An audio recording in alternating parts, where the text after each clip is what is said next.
Përshëndetje. Në këtë video do të flas sërish për paketën fiskale të vitit 2026. Sot do të flas për kryerjen e pagesave me para në dorë ose cash.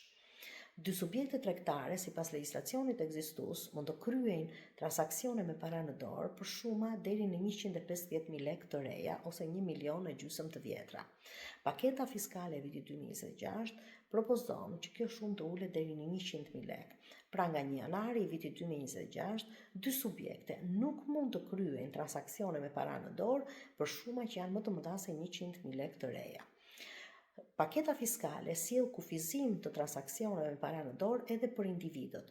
Kufiri maksimal i kësaj shume do të jetë 500.000 lekë të reja ose 5 milion lekë të vjetra. Pra, për shembull, nëse kemi dy individ të cilët kryejnë shitje blerje të një automjeti, i cili kushton më shumë se 500.000 lekë të reja, ata nuk mund ta kryejnë më këtë transaksion me para në dorë, por vetëm nëpërmjet kanaleve bankare.